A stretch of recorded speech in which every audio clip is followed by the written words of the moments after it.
Welcome to Well Told Tales. We're the pulp fiction podcast that pairs the best up-and-coming writers and real Hollywood actors to present tales well told. Subscribe at welltoldtales.com for a new story each week, either sci-fi, horror, or hard-boiled. I'm your host, Finn Colgan. In Episode 8, a very unusual company offers a very unusual service.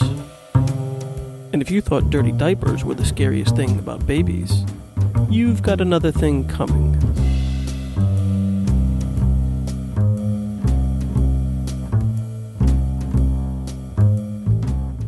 The 30-Day Baby Company by Darren Callahan, read by Rachel Drummond.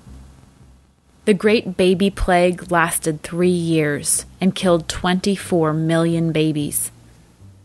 This figure is widely considered to be low. An international team uncovered nearly 100,000 babies in a pit in Peru, so the number changes over time.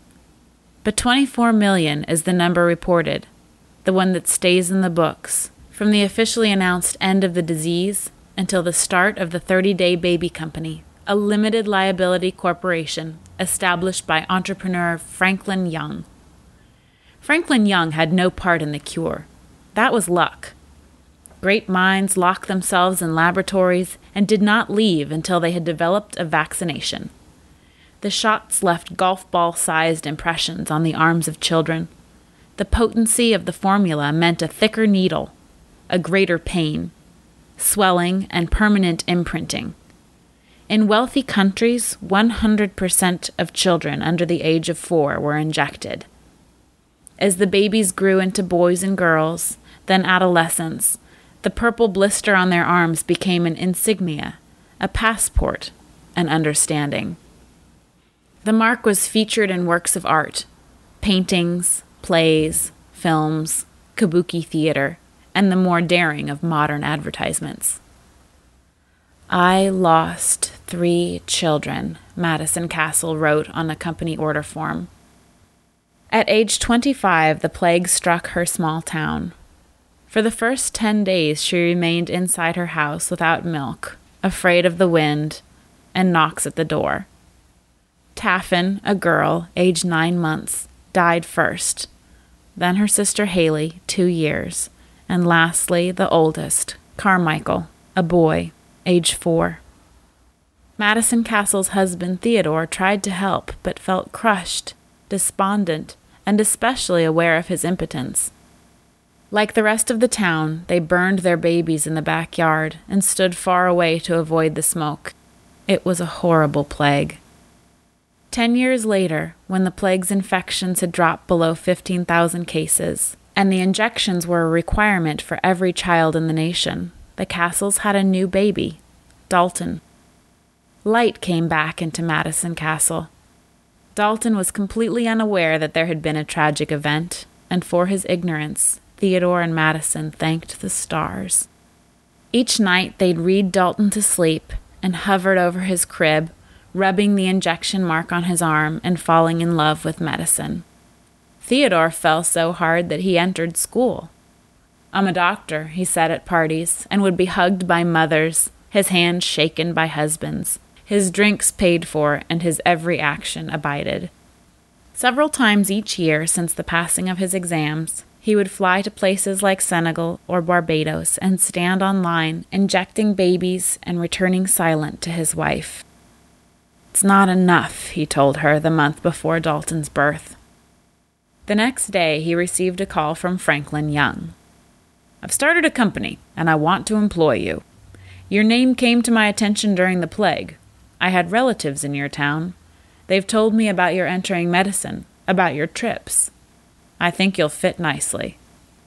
"What kind of company?" "A service," explained Young. "You've been blessed. Your wife's expecting, isn't she?" Theodore Castle mumbled yes over the phone. "Good. I'm glad. For most people, though, those babies who died in the plague were their only children. They're too old now, or too scared, to love something that much."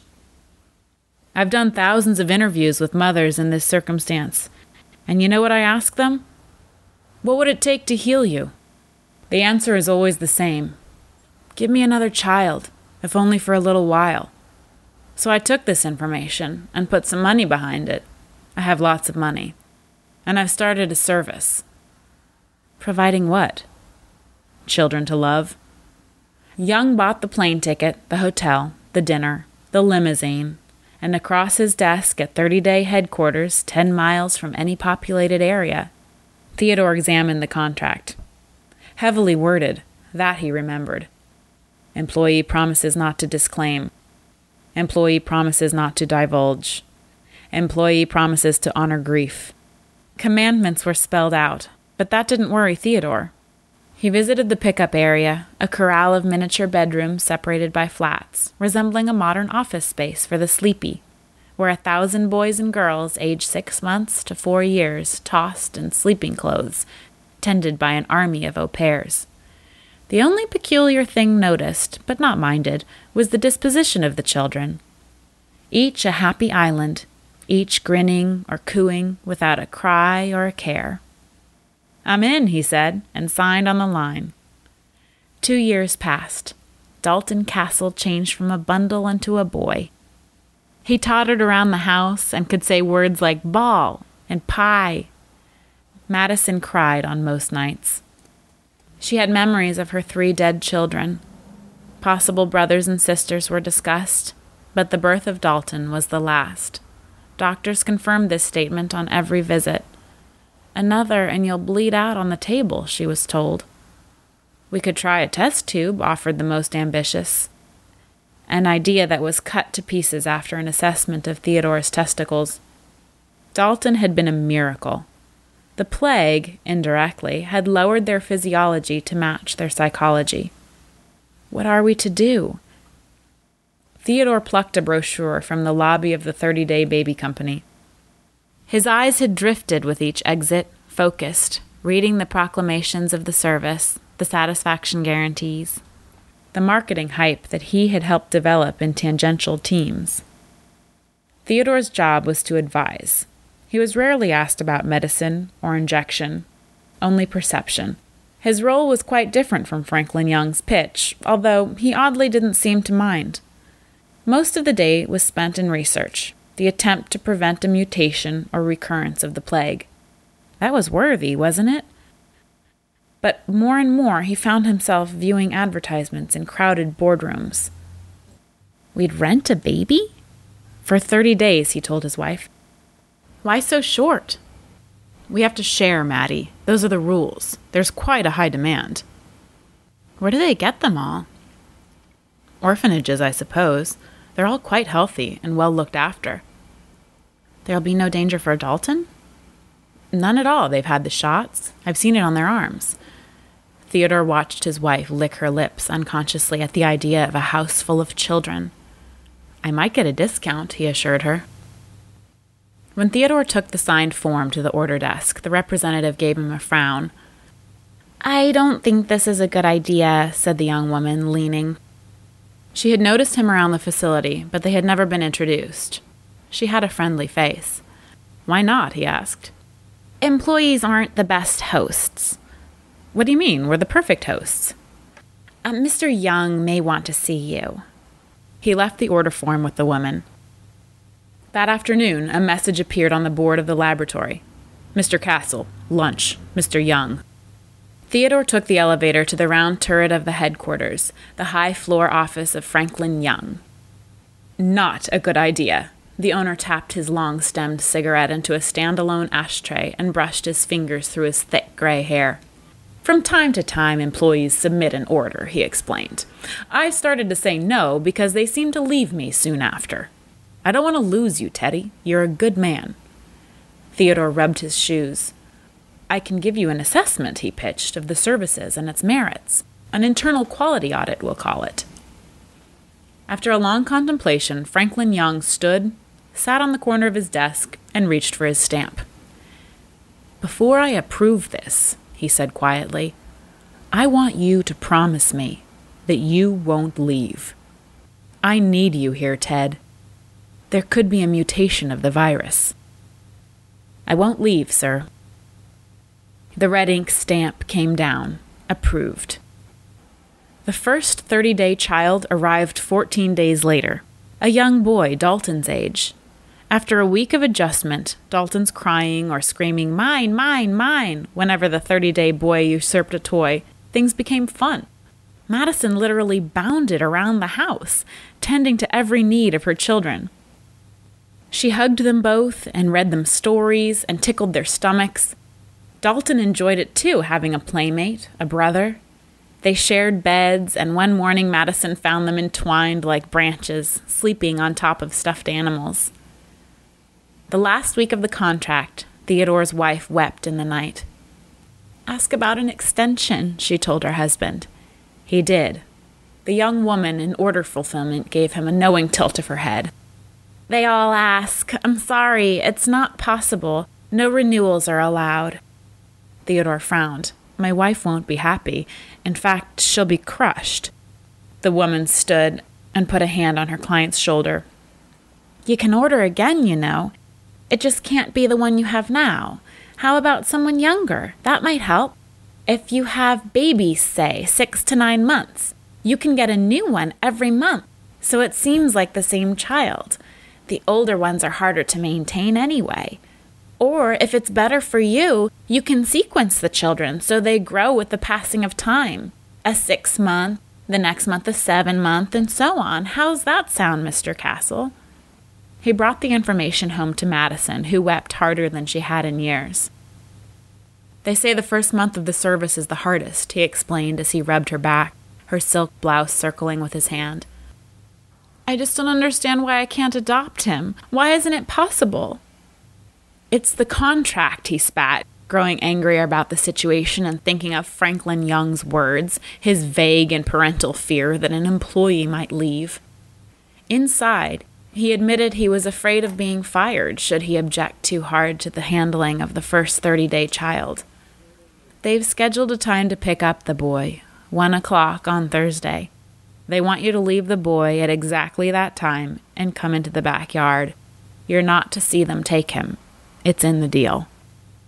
"They're scared of a scene," said Madison, wiping the corners of her eyes with a tissue. Theodore nodded. "Yes, it's best." They spent the evening talking of a second rental. They decided on a little girl, aged 8 months. The girl arrived 24 hours after the retrieval team came for the boy. Madison entered her home with Dalton still on the swings, looked around, and the boy had vanished. Around the side of their home, she saw a truck with a company logo drive off down the street. She continued to mope until her husband returned with a little girl named Becca. Madison first checked the baby for the injection mark. Then, satisfied, held Becca close to her bosom. The next month, Madison asked for 2 children. "This is getting expensive," said Theodore, "even with my discount." Nevertheless, 2 this time. 1 baby and 1 toddler, Angela and Nathan. Madison liked these rentals the best. The children were a perfect fit. Dalton, matched in height and temperament with his rented siblings, smiled and laughed and played. The 4 of them spent days in bliss. 3 was the perfect number for their family. All the bad memories of the plague faded. Healing had begun, all thanks to the order fulfillment department of the company. At work, he tipped his hat and thanked the young woman who took his orders. "How's this one working out?" she asked him as he passed through. "Perfect," he answered. When the clock ticked to the 4th week of the cycle, he sniffed around. "What does a guy have to do to delay the pickup?" he asked. "Just a few weeks." The woman grinned. "No, you wouldn't want to do that, Mr. Castle." "Why not?" "It's against policy." "So, who's going to tell?" A sly look passed between them, ending in the woman handing him the slip with the retrieval time. 9:30 a.m. the next day. "I'm sorry, Mr. Castle," she said sweetly. "It's against policy." At 9:45 the next morning, Theodore received an urgent phone call from his wife. His wife's voice was shredded, the phone interrupted by fits and starts, gurgles and breathing, her story said with lightning. Teddy, they've taken Dalton. There's been a mistake. They took all 3 babies. I only left them for a minute. They were playing. The truck was early. I'll phone them right now, he said, and went to hang up. I'm coming there, said his wife. He could not stop her. When she arrived at the company gates, he met her with an unhooked tie, a shirt untucked, his hat lost, and panic in his expression. Mr. Young is bringing his car around. He'll drive us to the retrieval site. The place is in the desert. The desert, she screamed. Have they found our son? Did someone stop them? Not yet. Franklin Young drove fast. He spoke only to Theodore in the passenger seat and would not look at Madison Castle even in his rearview mirror. I need to trust instincts, he said. You'll be the last employee I approve, I can tell you that. The man's words dripped with terror, resignation, and hidden behind all that, compassion. You seem to be blaming us, snapped Theodore, but it's your retrieval squad that bungled it. Many contributing factors, was all he answered. The main road turned to dust, and the black luxury car became coated. Mr. Young switched on his window wipers. Rising up over a dune, the road a mere trickle of its former interstate, was the retrieval facility, the only building for miles. A gray dome sat on top of the rectangle structure. The square footage was at least 500,000, utilitarian, exact, plain, the opposite of the child pickup area. The Castles eyed it with suspicion as Mr. Young's dirty car plowed headlong through an open security gate, 2 men in uniform saluting. Inside the gate, Mr. Young pulled to a stop. Exiting the car, Madison heard the voice of a woman in the distance. Please, please stop! Wait!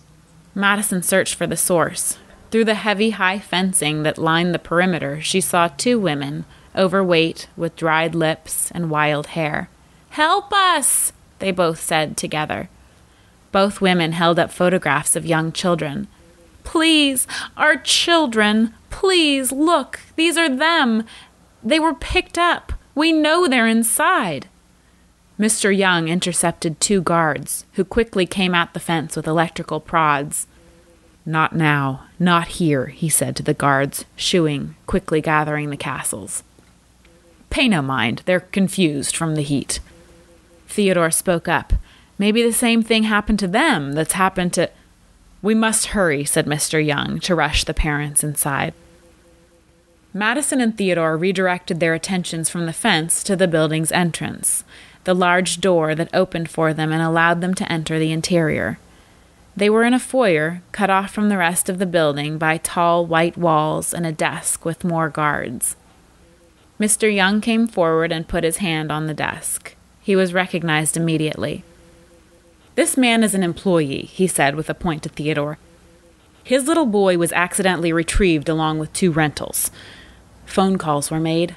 The guards milled about nervously, just as the parents, awaiting the answer from the inner cavity of the building. Mr. Young, at last, took up the phone. Yes, I understand. Good. He turned to Theodore. They're bringing him out. Madison burst into violent sobs. When Dalton was once again in the arms of his mother and father, she said to Franklin Young, I want the other 2. Now, said her husband, unsure of this strategy. I'm afraid that's not... Get them, she screamed. Their names are Angela and Nathan. The guards turned their backs. Mr. Young came forward. He put his arms around the shoulders of the 2 adults and said quietly, These are not children like normal children. Because there's been such an egregious error, I'm willing to make amends. I can be reasonable. We'll talk terms when we're back at the headquarters. However, for now, I want the 2 of you to understand. The children you have been renting from 30 Day are manufactured by science, using the finest genetic technology available. Things aren't perfect, though, as sustaining children beyond 40 days is a hazard. The babies are perfectly normal as designed. A clock's on them, though. They're a danger if not contained.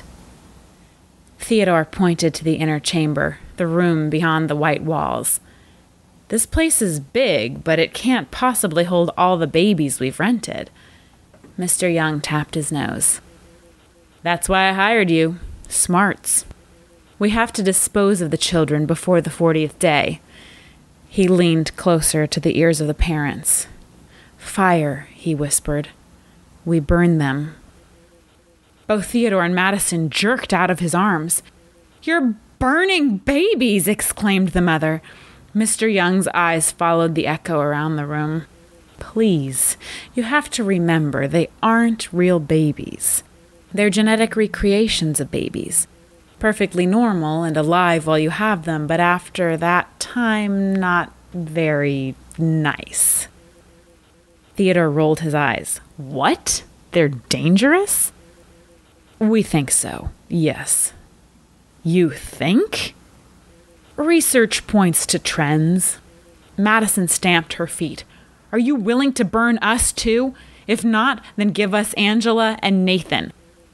We promise to never say a word to anyone about the mistake or your business. Do you think mothers would want such children in their homes?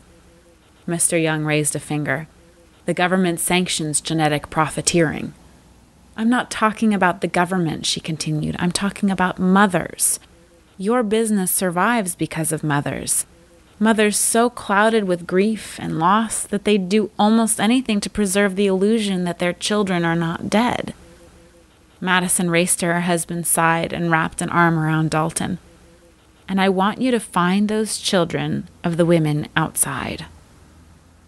I'm afraid they're dead, Mrs. Castle, burned on the 10th day. Those mothers found the retrieval facility by following our trucks. Smart, but too late. The holiday rush forced us to speed up the destruction schedule. I feel sorry for them, I do, but there's no way to help them. If they learned of the burnings, we'd be shut down. The media would have us. Think of the impact on the 78,000 mothers who rented a 30-day baby in the last year. Those two women will just have to bear it. The Castle stared at Franklin Young. That sounded awful, didn't it? He paced. Okay, Mr. and Mrs. Here's what I'm willing to do for you. I will give you Nathan and Angela. In 10 days, you'll see what I'm talking about. It's probably best that you experience things firsthand. Might help you understand my position. After that, we'll talk. I'm sure those two mothers will still be at the fence. I'll speak with my lawyers about how to help them. Agreed? The Castle shook on it. As they exited the facility just before climbing into the back seat of Franklin Young's car, Madison Castle whispered to the two stunned mothers by the fence. Your babies are dead. 2 hours and a stack of paperwork later, the Castles were together again. Theodore, Madison, Dalton, Nathan, and Angela. Theodore was permitted to stay home with the family. The five rolled on the lawn, kissed on cheeks, swung on swings, pushed carriages, fed each other, changed diapers, argued before bedtime, and slept with tranquil dreams. Then, on day 41, nothing changed. Madison awoke to find her two rented children intact. See, Theodore? It was a lie. Both adults felt lighter. For 2 more days, they played and sang and read stories. On Wednesday, it started. Nathan got the symptoms of a cold. Madison feared Dalton and Angela might catch it too, so the two slept with their parents. Nathan, in the middle of the night, tore his curtains from his windows and pulled the stuffing from his toy lamb. Theodore took an hour to calm him down. A short reprieve, as it started again, only this time worse. Nathan smashed 2 glass panes in the French doors and vomited in the kitchen, then kicked his foot through a cabinet. Angela started to show signs as well. The baby's eyes oozed pus, and she defecated for hours straight. Madison found the baby soaked in brown and freely playing with the mess. Dalton came crying into his mother's arms, having seen Nathan tear off a part of his own cheek. On day 46, Theodore telephoned Franklin Young. I think something is happening, he said. Yes, agreed the man, distant. What should we do? You're a doctor, replied Mr. Young matter-of-factly. Call me if they get violent. The Castles tried and tried to keep wrappings on Nathan's torn cheek. Useless. Blood dotted their furniture and carpet. Theodore doped his children with drugs, but that just made it worse. Angela cried mercilessly at all hours and had to be tied to the bassinet to prevent her from rolling back and forth and tipping. Before supper, Nathan slipped into the room and spilled the girl onto the floor, bruising her forehead. Theodore had scratches on his face and body. The two children would not hold still. Maybe you should take Dalton and go, he told his wife. He shouldn't be seeing this. Madison, watching as Nathan crushed her son's favorite toys, held her palm over Dalton's eyes. When Nathan discovered the knife drawer, there was no choice. Mr. Young, you were right. We need help. The owner of the 30-day baby company arrived on day 51 with a retrieval team. Unlike the earlier teams, this group wore thick black armor and had the attitude of military men. Carrying nets, they bounded through the house until Nathan could be covered and contained. Angela was an easier capture. They dumped her into a sack. The children were loaded onto company vans and driven away. Do you want to come see the disposal, Mr. Young? Asked the parents. They shook their heads. For the best, he nodded. Teddy, are you coming back to work tomorrow? Theodore held silent in the doorway. I don't know, Mr. Young. Okay, said the owner simply. 2 days later, a crowd of 600 had stormed the retrieval facility, letting loose nearly 8,000 rental babies. Authorities combed the desert for children, madness and derangement having replaced play and innocence. Children greater than 2 years inflicted extraordinary damage. Several policemen lost their lives in the action. Some babies had been scuttled away by passionate mothers among the rioting crowd, and the process of a house-by-house search became easier as the days ticked past. The police only needed to follow the noise. Real children with real tempers were duct-taped by their parents until the crisis abated, and there was confusion in some cases as to who was a real baby and who was a rental. All the mistakes of the retrieval team came to light in the crisis. Franklin Young was arraigned on charges. From their living room, the Castles watched the events on television. Madison hugged her son close. To bed, she said when the story had ended. Dalton didn't protest. He would sleep well for a change, dreaming only of good brothers and sisters. That's our story. Be sure to subscribe at welltoldtales.com so you don't miss out on next week's story. And if you like our tales, consider making a small donation so we can keep paying our writers. You'll see a banner for that at the bottom of all of our pages. This audio file is distributed on a Creative Commons Attribution, Non-Commercial, No Derivatives 2.5 license. That means you can do pretty much whatever you want with it, so long as you attribute well-told tales. And don't try to edit the file or charge for it. We give them away for free. Authors own the copyright to their stories. Thanks for listening. Cheers.